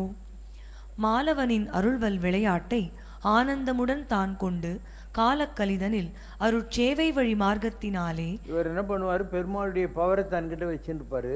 இந்த கலியுகத்தில் அருள் சேவை வழி மார்க்கத்தினால்னா மக்களுக்கு தொண்டு செய்வார், சர்வீஸ் டு த சொசைட்டி. அருள் சேவை வழி மார்க்கத்தினால் நிறைந்த நல் பெருமைதனை நிலவுலகத்து படைக்க அருளாக எழுந்த நல் மாதவனே அதுக்காக தான் இவர் இந்த உலகத்தில் வந்திருக்காரு. இதெல்லாம் அப்போ வந்தது 84. அருளிலே ஆதார ஒளிதனிலே உகந்த பெருமைதனை உலகத்துக்கே நிலைநாட்டி இவர் ஏதோ குண்டு செட்டில் குதிரை ஓட்டுறாள், உலகத்துக்கே படியளவுக்கு வந்திருக்காரு. அண்டி வருவோர்க்கு அருள்மொழியாய் வர்றவங்களுக்கு ஆறுதலாக ஒரு வார்த்தை சொல்றது. ஆதார ஒளியாய் உலகத்துக்கே உவந்து காட்டி மாலவனின் அருட்கருணை மனம் மகிழத்தான் கொண்ட சேயவனே. இறைவனுடைய அருள் விளையாட்டை ஆனந்தத்தினால் கலிதனில் காண இயலும் என்பது சத்திய விதியாகும். இந்த கலியுகத்தில் கடவுள் எப்படி இந்த உலகத்தை ஆட்டி வைக்கிறார்ன்றது எல்லா ஜனங்களும் பார்க்குற ஒரு டைம் இருக்கு கலியுகத்தில். மாலவன் புரியும் உச்ச விளையாட்டை ஆனந்தத்தால் காணும் விதி அண்மை காலத்தே உளதன்றோ. அப்போ அந்த மாலவன்றது யாரு? பெருமாள்னு வச்சுக்கோ, நம்ம உடம்புலையும் இருக்கார். அவன் புரியும் உச்ச விளையாட்டுன்னா the climax of the divine drama. அது இந்த கலிகாலத்தில் நடக்க போது எல்லாரும் பார்க்க போறாங்கன்னு அர்த்தம். நீ கூட பார்க்க போற, கவலைப்படாத. அருளாளர் நிழலிலே ஆதாரமெனும் அருள் ஒளி காணவே காலகாலமாய் எண்ணிய பெருமையடா. இதெல்லாம் இவருக்கு எப்படி வருதுன்னா, எவ்வளோ வருஷமா காட்டில் மூட்டில் போய் பெரிய பெரிய ரிஷிகள் சித்தர்கள்லாம் அலைஞ்சி அலைஞ்சி அலைஞ்சி இந்த அருளை தேடினவர். அதனால இதெல்லாம் இவருக்கு கிடைக்கிது அப்படின்னு பெரிய விஷயம். அதை விட்டு ஸோ உலகத்தில் எங்கெல்லாம் வெளிச்சம் இருக்கோ அங்கெல்லாம் சிவசங்கர் பாபா இருப்பார். ஒளியாய் ஓந்து அருள் பொலிவாய் நிறைந்து அகிலமெல்லாம் ஆதாரம் கொள்வாய் தெய்வ வடிவும் கொள்வாய். உலகத்தில் எங்கெல்லாம் வெளிச்சிருக்கோ அங்கெல்லாம் சிவசங்கர் பாபா இருக்கார். நீ அமெரிக்காவில் இருந்துக்கோ, ஆஸ்திரேலியா இருந்துக்கோ, அர்ஜென்டினாவில் இருந்துக்கோ, ஒன்றுமே ப்ராப்ளம் இல்லை. எல்லா இடத்துலையும் என்னுடைய ஒளி இருக்கு. அடுத்தது என்ன?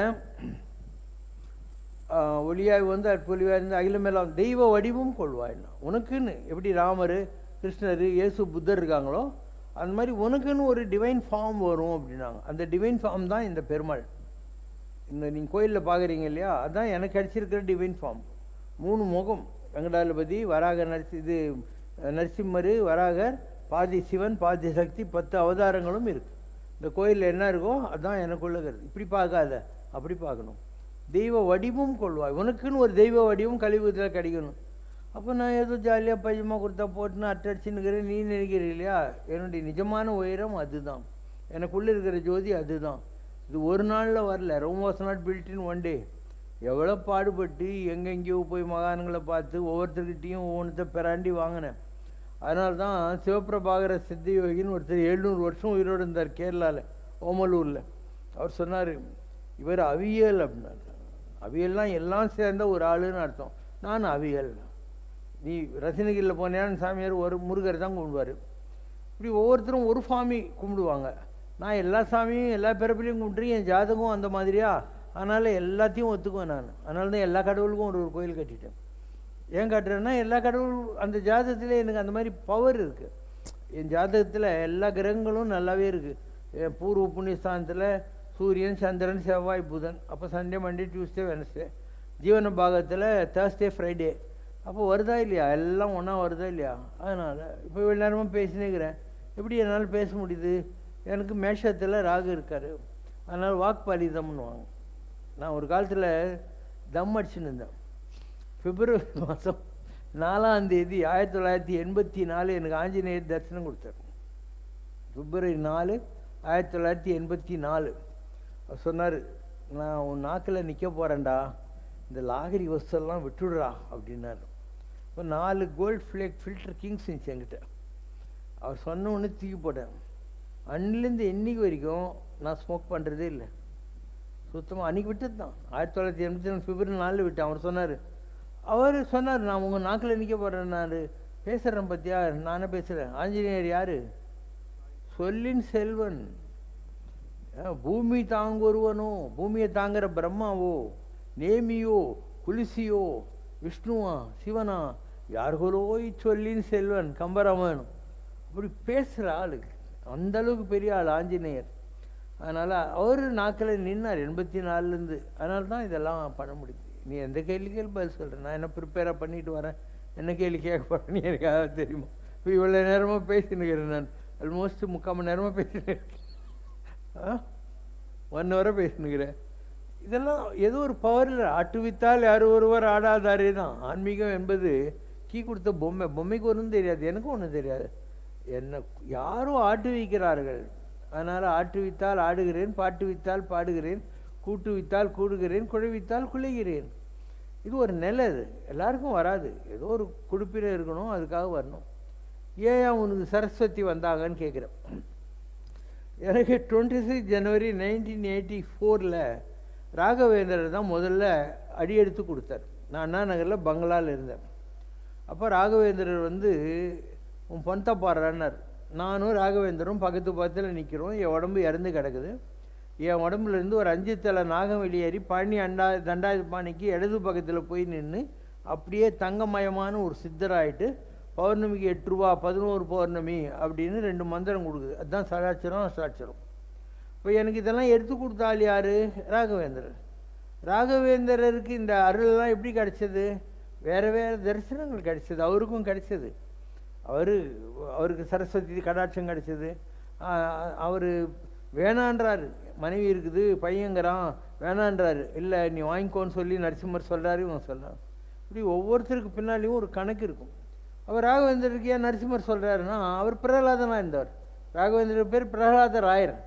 இப்போ இந்த உலகத்தை நீ புரிஞ்சுக்கணுன்னா, செல்லான் என்ற தாவர சங்கமத்துள் எல்லா பிறப்பும் எடுத்து இழைத்தேன் என்று புரிஞ்சாதான் உனக்கு தெரியும் இந்த உலகத்தில் நமக்கு எத்தனை பிறவி எடுத்திருக்கிறோம், ஒவ்வொரு பிறவியிலும் நாம் என்னவாக இருந்திருக்கிறோம் அப்படிங்கிறத வச்சு இந்த பிறவியில் நமக்கு இந்த தெய்வீகம், பக்தி, அந்த பவர் கேம், இந்த அருளை பயன்படுத்துகிற வித்தை இதெல்லாம் கிடைக்கும். அதனால் இது விளையாட்டு இல்லை. நீ எங்கே போய் என்னை பற்றி படிச்சுப்பாரு, நான் சொல்லவே தேவையில்லை. இப்போ கூட யாரோ போனாங்க, யாரும் வந்து இவர்கிட்ட எல்லா சாமிங்குதுன்னு யாரும் படித்தான் பாருப்பா, லேட்டஸ்டாக விஸ்வாமித்திரர் இல்லை, இது கும்பகோணத்தில் யாரும் படித்தாங்க. கும்பகோணம். பல தெய்வங்களையும் இந்த இடத்திலேயே அமரச் செய்திருக்கிறீர்கள். எல்லா தெய்வங்களுமே இந்த இடத்தில் இருக்கு. அதற்கு பல ஆலயங்கள் எழுப்பியிருக்கிறீர்கள். அதோடு இல்லாமல் பாபாவிடம் தெய்வங்களும் தன்னுள்ளேயே பேசக்கூடிய ஆற்றல் என்பதும் உண்டு. நானா சொல்றேன், இப்போதான் 4 மாசத்துக்குள்ள படிச்சது தான். எல்லா தெய்வங்களும் பேசுற பவர் இவர்கிட்ட இருக்கு, இவர்கிட்ட பேசுற பவர் இவருக்கு இருக்கு. சிவனாக இருக்கட்டும், பெருமாளாக இருக்கட்டும், முருகனாக இருக்கட்டும், ஹனுமனாக இருக்கட்டும், எல்லா தெய்வங்களுமே தங்களுக்குள் அமர்ந்து பேசக்கூடிய சக்தி உங்களுக்கு உண்டு. எல்லா தெய்வங்களும் பேசி அதையே உபதேசமாக சொல்லக்கூடிய ஆற்றல் உண்டு. தெய்வத்துக்கு நிகரான சக்தி, தெய்வீக ஆற்றல் எல்லாம் உண்டு. முடிவா என்ன சொல்றாங்கன்னா, யாருமே நம்ப முடியாது, அது மாதிரி ஆச்சரியப்படத்தக்க ஆற்றல் என்று முனிவர் சொல்றாங்க. இது மாதிரி சக்தி யாருக்கும் கிடைக்காது. உங்ககிட்ட கிடைச்சிருக்குன்னா இது மிகப்பெரிய விந்தை. இது படைப்பின் ஆற்றல். போன பல பிறவிகளில் கூட தெய்வ சக்தி, தெய்வ ஆற்றல் நிரம்ப உண்டு. அதோடு இல்லாமல் போன பல பிறவிகளில் ஆன்றோனாகவும் நீங்கள் இருந்திருக்கிறீர்கள். உதாரணத்திற்கு ஆதிசங்கரர், ராமலிங்க அடிகளார் அப்படி இருக்கலாம். இன்னும் ஷிரடி பாபா போன்ற பல ஆன்றோர்களாகவும் நீங்கள் அவதாரம் எடுத்திருக்கிறீர்கள். சொல்ல சொன்னேன், அவங்க சொல்றதெல்லாம் கரெக்டு. என்னுடைய என்னது ஆதிசங்கர் என்னை பற்றி வலையில் வரும். அந்நாளில் காலடியில் தான் உதித்தாய், இந்து சமயம் தழைத்தோங்க பாரதம் தனை வலம் வந்த ஆதிசங்கரன் நீயே என அறி. பெருவார் பிள்ளை ஆளுக்கு ஒரு பெயர் சூட்டுவார், ஆனால் கடை நாள் வரை நிலைக்கும் ஒரு பெயர், அது நாரணன் கருதனை கருவறை தன்னிலிட்ட பெயரென உணர்க. எத்தனை ஜென்மம் ஆனாலையும் அந்த ஆதிசங்கர்ன்ற பேர் உங்கள்கிட்ட தொடர்ந்து வந்துக்கிட்டு இருக்கு இல்லையா, சிவசங்கர்னு சொல்லிட்டு. அப்போ என்னுடைய ஒரு பிறவி என்ன ஆதிசங்கர். என்ன ப்ரூஃப்னா, 1 நாடி, 2வது என்னுடைய அனுபவம், 3வது காஞ்சி பெரியவர். காஞ்சி பெரியவர்கிட்ட நான் போனேன். அப்போது அவர் சொல்கிறார், இவன் இல்லைன்னா நம்ம மடமே இல்லை தெரியுமோ அப்படிங்கிறார். கூட இருக்கிறவங்களுக்கு ஒன்றும் புரியல அவர் என்ன சொல்கிறாருன்ட்டு. ஏன்னா ஆதிசங்கர் இல்லைன்னா சங்கர மடம்லாம் எங்கே வந்தது? நீ பார்க்குற பூரி, சிருங்கேரி எல்லாம் ஆதிசங்கர் தானே பண்ணார். அதனால் இப்படியெல்லாம் கன்ஃபர்மேஷன் வந்துக்கிட்டே இருக்கும் உனக்கு, நீ என்னவா இருந்தேன்னு. அடுத்தது என்ன சொல்கிறாங்க, வள்ளலாறு அப்படின்னா. நான் திருமலை வையாவூர்னு ஒரு கோயிலில் அடிக்கடி போவேன் அந்த காலத்தில். இங்கே தான் இருக்குது, வேடந்தாங்கல் போகிற வழியில். அங்கே ஒரு நாள் நான் லெக்சர் கொடுத்துருந்தபோது ஒரு வயசான அம்மா வந்தாங்க. தம்பி, நான் வந்து 12 வடமலை மேஸ்திரி ஸ்ட்ரீட் யானகவுனி அங்கே இருக்குப்பா, ஒரு சொத்து தரணும் உனக்கு, வந்து வாங்கிக்குவோன்னாங்க. நான் எனக்கு கேள்வி வந்து சொத்து கொடுக்குறேன்னு, நாளைக்கு யார் போய் நிற்கிறதுன்ட்டு விட்டுட்டேன். அதுக்கப்புறம் பார்த்தா நாங்கள் அண்ணா நகரில் படுத்துன்னு இருக்கேன். வள்ளலார் வந்து என் கட்டில் உட்கார்றாரு. உட்காந்துட்டு ஏன்பா சொத்தை போய் வாங்கிக்கலையா அப்படிங்கிறார். சொத்துன்றது என்னன்னா அவங்க வீட்டில் வள்ளலார் தங்கி இருந்திருக்காரு. அப்போ வள்ளலார் கைப்பட எழுதின திருவருட்பா அவங்க வீட்டில் இருந்திருக்கு. அவங்க யாரோ இறந்துருந்தனால வீடு காலி பண்ணிட்டு ஹைதராபாத் போயிட்டாங்க. பின்னால் நான் திருநாவை தான் அனுப்பிச்சேன், போய் பார்த்துனோன்னு நான் விசாரிச்சுன்னு சொன்னான் அந்த மாதிரி நடந்ததுன்னு சொல்லி. இப்போ எப்போ வள்ளலார் என் கட்டில் உட்காந்து சொத்தை வாங்கிக்கலையான்னாரோ அன்னிலேருந்து எனக்கு திருவருட்பா நல்லா வரும். வள்ளலார் பாட்டெல்லாம் வாயில் நிற்கும். இல்லை நான் எங்கே படித்தேன் இல்லையா, ஸ்கூலில் மிஞ்சி போனால் பெற்றதாதினி மகமாக இருந்தாலும் படிச்சிருப்போம் ஒருத்தன் 2 பாட்டு. இவ்வளோ வள்ளலார் எங்கேருந்து வர்றாரு, அவர் வாங்கிக்கோனார் இல்லையா. அதனால் இந்த பிறவி ஆதிசங்கராக இருந்திருக்கணும், வள்ளலாராக இருந்திருக்கணும். அடுத்தது வா ஷிரடி பாபா. ஷிரடி பாபான்றான்னா இப்போ தான் என்ன சொன்னேன், ஷிரடி பாபா ப்ளஸ் சத்யசாய் ப்ளஸ் சிவசங்கர் பாபா, இது ஒரு காம்பினேஷனில் என்கிட்ட சேர்ந்தது. இது உனக்கு ஒரு ஹீரோ வர்ஷிப் இருக்கும். நீ ஷிரடி பாபாவை கும்பிட்ற ஆள்னா அதை தவிர உலகத்தில் எதுவுமே இல்லைன்னு உனக்கு ஒரு மித்து இருக்கும் மைண்டில். நீ புட்டபர்த்தி பாபாவை கும்பிட்ற ஆளாக இருந்தால் அந்த பாபாவை தவிர உலகத்தில் எதுவுமே இல்லைன்றது உனக்கு ஒரு மித்து இருக்கும் இல்லையா. அதனால் இதெல்லாம் அவங்க நம்பணுன்றதுக்காக சொல்கிறது இல்லை. ஆன்மீகத்தை எனக்கு நல்லா தெரியும், ஆன்மீகம் உனக்கு புரிய வைக்க முயற்சி செய்கிறேன். நீ நம்பா கட்டி போ. நான் என்ன உங்கள்கிட்ட காசு வாங்குறேன்னா இல்லை பாரபட்சம் காட்டுனா எல்லாரையும் ஒரு மாதிரி தான் நடத்துவேன் நான். நீ என்னை நம்புறதுனால எனக்கு லாபமும் இல்லை, நம்பாதனால எனக்கு நஷ்டமும் இல்லை. நான் அல்டிமேட் ஆன்மீகத்தை செய்கிறவன். இது உனக்கு புரியாது. நான் எது ஜாலியாக உட்காந்துக்கிறேன், நீ தப்பாக நினைக்கிறேன். கோயம்புத்தூரில் 4 வரி லாஸ்ட்டு விஸ்வாமித்திர நாடின்னு ஒன்று இருந்தது. அந்த ஆள் ராஜீவ் காந்தியை மனித வெடிகுண்டில் கொடுவான்னு சொல்லி நடந்து ஜூனியர் விகடனில் வந்துருந்துச்சு. 7 மாதம் கழித்து அதே மாதிரி நடந்துச்சு. அந்த ஆள்கிட்ட யாரோ என் கட்டவரில் அனுப்பிச்சாங்க, அதுக்கு வருது பாரு. நீ மனித உள்ளங்களை அறியும் மாபெரும் பாக்கியம் பெற்றவன். மனித வினைகளை களையவும் அவர்களுக்கு நற்கதி தந்திடவுமே இக்கலியுகத்தில் உன்னை சர்வேஸ்வரன் அனுப்பியிருக்கிறான். ஞான சக்தி உன்னிடம் குடியிருக்கிறாள். ஆசிரமம் போல் வேஷமோ சந்நியாச கோலமோ உனக்கு தேவையில்லை. அது நீ வேஷம்லாம் கட்ட தேவையில்லை, காவி கட்ட தேவையில்லை, கையில் வாத்து வாட்டர் குச்சி வைக்க தேவையில்லை, எதுவும் பண்ண தேவையில்லை. நீ சொன்னால் நவகிரகங்கள் கட்டுப்பட்டு நிற்கும். எவ்வளோ பெரிய விஷயம். 9 கிரகமும் ஒரு ஆள் சொன்னால் கட்டுப்படும். நான் விளையாட்டாது போ. நீ சொன்னால் நவகிரகங்களும் கட்டுப்படும். நின் ஸ்பரிசம் பட்டால் வியாதி தோஷம் விலகி ஓடும். ஏவல் பில்லிகளில் துயர்படுவர் துயரினை நீ துடைப்பாய். உனக்கு நெற்றிக்கண் உள்ளது, அது மற்றவர் கண்களுக்கு தெரியாது. உனக்கு கற்பிக்கக்கூடிய வித்தைகள் அனைத்தும் வானுலகத்து தேவர்களிடமிருந்து நேரடியாக வருமே தவிர ஆச்சாரிய பீடத்திலிருந்து ஒரு மனிதன் உனக்கு சொல்லித்தர மாட்டான். நான் கைலாசத்தில் ஒரு இடத்துல இருக்கேன், காலையில் தியானம் பண்ணுவேன் நான். அப்போ ஆகாசத்துலேருந்து 33 கோடி தேவர்களும் இறங்குறாங்க. அவங்கவுங்க வாகனம், அவங்கவுங்க கிரீடம், ட்ரெஸ்ஸில் இறங்குறாங்க. வந்துட்டு எல்லாரும் என்னை பார்த்து இப்படி குனிகிறாங்க. நான் தானே உங்களுக்கு கும்பிடணும், நீங்கள் என்ன கும்பிட்றீங்கன்றேன். அவங்க திருப்பியும் குனிகிறாங்க. சாட்சாத் பத்ரி நாராயண் பகவான் ஹோ, இதுதான் பத்ரி நாராயணன், அதனால் உன்னை கும்பிட்றதுக்காக நாங்கள்லாம் வந்திருக்கோம். அதில் வரும், நேரிலே தேவரும் வந்த மருந்து நின்னிடத்தில் உசாவி செல்வர், இது பொய்யனி நீ வேட்டை சுட்டிடு. நீ இருக்கிற இடத்துல தேவர்கள்லாம் உன்னை பார்த்துட்டு போவாங்க. இது மாத்திரம் இல்லை, நீ சொன்னேன்னு இந்த ஓலையை நான் கொளுத்திடுறேன்னு விஸ்வாமித்திரர் சேலஞ்ச் பண்ணுறாரு. அதனால் பாபா ரொம்ப கஷ்டப்பட்டு இந்த ஓலையங்களை தொட்டிருக்காரு. அண்டு வரக்கூடிய காலத்தில் உங்களுக்கு புரிய ஆரம்பிக்கும், இதெல்லாம் சொன்னது உண்மைதான், அந்த அன்றைக்கே சொல்லிக்கிறாங்க கிளம்பாக்கத்தில் உட்காந்துக்கிட்டுன்ட்டு. அதனால் உனக்கு வேறு ஒரு ப்ரூஃபும் வேணாம். நீ கேட்டுக்கு வெளியே இருந்து உள்ளே வந்த உடனே இருக்கிற இந்த ஆம்பியன்ஸ் பாரு, இங்கே இருக்கிற அமைதியை பாரு. ஏதாவது ஒரு கோயிலுக்கு நீ போனேன்னா எல்லாம் காய்ச்சி மூச்சுன்னு பேசி சத்தமாக இருக்கும், கீரைக்கடை மாதிரி. இங்கே நீங்களே தானே எவ்வளோ சைலண்ட்டாக உட்காந்துருக்கீங்க. நல்ல விஷயம் தெரிஞ்சுக்கிறீங்க, பாடுறீங்க, பல்ல கெடுக்கிறீங்க, எல்லாம் தான் நல்லா தானே நடந்துக்கிட்டு இருக்குது. இப்போ இதெல்லாம் ஒரு அருள் இல்லாமல் பண்ண முடியாது, அருள் இல்லாமல் பண்ணவே முடியாது. ஸோ நாங்கள் என்ன பண்ணுறோம், அருளை பொருளாக மாற்றிக்கிறோம். இதுக்கெல்லாம் தேவையான ஒரு பவர் தேவைப்படும் இல்லையா, அது அருளிலிருந்து தான் நான் கொண்டு வரேன். எங்கிட்ட ஏதோ இல்லாமல் இதெல்லாம் பண்ண முடியாது. உனக்கு மற்றதெல்லாம் என்னை பற்றி புரியாமையே போட்டோம். இவ்வளவு நீ யோசனை பண்ணிப்பார், எப்படி இவ்வளோ அழகு வருது, எப்படி இவ்வளோ ஒரு ரிச் ஃபீல் இருக்குது, இந்த ஒரு பீஸ் எங்கேருந்து வருது, இதெல்லாம் நீ யோசனை பண்ணியானா உனக்கு தெரியும். இது ஒரு மேக்னெட்டிக் அட்ராக்ஷன்னு சொல்லுவோம் நாங்கள் எங்களுடைய பாஷையில். Not that easy to create Ramrajya. It's not that easy. ராமராஜ்யம்னா என்ன? தர்ம பூமி. இங்கே தர்மத்தை தவிர வேறு எதுவுமே கிடையாது. அதர்மங்கிற வார்த்தையே கிடையாது. இப்போ எவ்வளோ சோதனைகள் வந்தாலும் எவ்வளோ பிரச்சனை வந்தாலும் நம்ம பாட்டிக்கு என் கடன் பணி செய்து கிடப்பதே நம் கடன் அடியேறையும் தாங்குதெல்லாம் பாட்டிக்கு வேலை செஞ்சுன்னே தாங்கிறோம். மற்றதை பற்றி நமக்கு என்ன இருக்குது? மதிக்கிறான் மதிக்காட்டி போகிறான். உனக்கு என்னை பற்றி தெரிஞ்சால் தெரியுது. எனக்கு என்னை பற்றி தெரியும் இல்லை, நீ தெரிஞ்சிக்கினா எனக்கு என்ன தெரியும்? நீ உன் சர்டிஃபிகேட்டுக்காக நான் உட்காந்துக்கிறேன். This is certify that Sivasankar Baba அப்படின்னு அடிச்சு கேட்டேன் அவங்ககிட்ட. எனக்கே என்னை பற்றி தெரியும், ஆனால் நீ ஒன்றும் சொல்ல தேவையில்லை, யாரும் ஒன்றும் சொல்ல தேவையில்லை. என் வேலையும் நான் சேர்த்து வந்திருக்கேன், ஒழுங்காக பண்ணுறேன், பண்ணிக்கிட்டு இருக்கேன், இன்னும் பண்ணுவேன், ஒரு நாளைக்கு போயிடுவேன். பாடுங்க.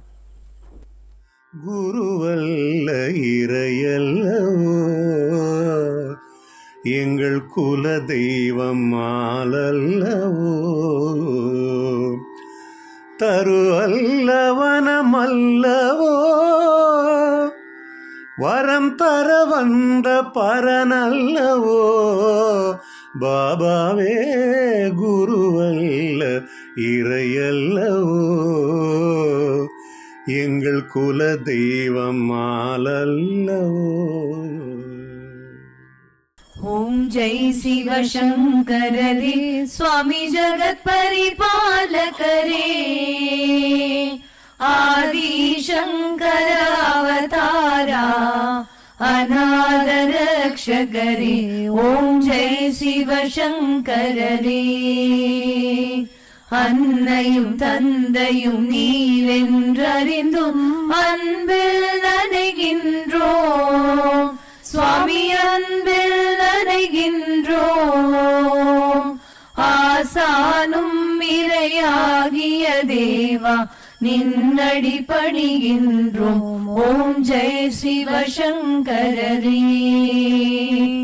கைலையை பன்முறை வலம் வந்தாய் ஓ கருணாகர கீர்த்தி, சுவாமி கருணாகர கீர்த்தி. மயிலையில் நின்று வரம் தருகின்றாய் மங்களகர மூர்த்தி. ஓம் ஜெய் சிவசங்கரே. ஆனந்த சாகரம் தனிலம்மையாழ்த்தும் அற்புத அருள் ஜோதி, சுவாமி அற்புத அருள் ஜோதி. ஆரத்தி செய்து பாடி மகிழ்ந்தோம் அருள்வாய் பரஞ்சோதி. ஓம் ஜெய் சிவசங்கரே. நாராயண நாராயண ஓம் சத்யநாராயண நாராயண நாராயண ஓம்.